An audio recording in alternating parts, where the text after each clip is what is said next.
అరకులోయలో DSP Sheikh Shehbaz Ahmed ఆధ్వర్యంలో సోమవారం helmet ధారణపై అవగాహన ర్యాలీ చేపట్టారు. డిసెంబర్, జనవరి నెలలో పర్యాటకుల రాకతో రోడ్లన్నీ రద్దీగా మారి ప్రమాదాలు జరిగే అవకాశం ఉండడంతో హెల్మెట్ పై అవగాహన కల్పిస్తున్నామని డీఎస్పీ అన్నారు. అరకు వ్యాలీలో హెల్మెట్ తాలూకా ఇంపార్టెన్స్ తెలియజేస్తూ ఒక బైక్ ర్యాలీ అనేది ఆర్గనైజ్ చేశాము. సో దీనికి ముఖ్య ఉద్దేశం ఏంటంటే ఇదంతా కూడా మనకు టూరిస్ట్ ఏరియా అవ్వడం అండ్ డిసెంబర్, జనవరి అనేది ఎక్కువ టూరిస్టులు ఇక్కడ ఎక్కువ వస్తారు కాబట్టి ట్రాఫిక్ హెవీగా ఉంటుంది and also early hour times కానీ నైట్ టైమ్స్ కానీ ఫాగ్ ఎక్కువ ఉంటుంది.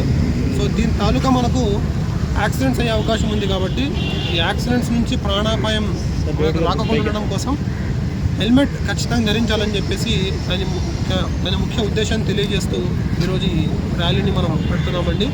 దీని తాలూకా ఇంపార్టెన్స్ తెలియజేస్తూ అలాగే మన కొత్త చట్టం కింద వితౌట్ హెల్మెట్ ఉంటే 1000 రూపాయల ఫైన్, డ్రంక్ అండ్ డ్రైవ్ చేస్తే 10,000 రూపాయల fine, speed and rash driving చేసినా కూడా మనకు 10,000 రూపాయల ఫైన్, లైసెన్స్ లేకుండా వాళ్ళు ఎవరైనా కూడా బైక్ నడిపినా కూడా వాళ్ళ మీద 10,000 రూపాయల ఫైన్ దాకా ఇంపోజ్ చేస్తున్నామండి.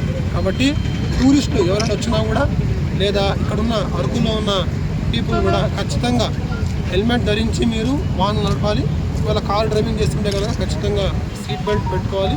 ఈ హెల్మెట్ అన్నది not only for your protection, me family మొత్తాన్ని కూడా హెల్మెట్ అనేది కాపాడుతుంది కాబట్టి ఖచ్చితంగా హెల్మెట్ అని ధరించాలి.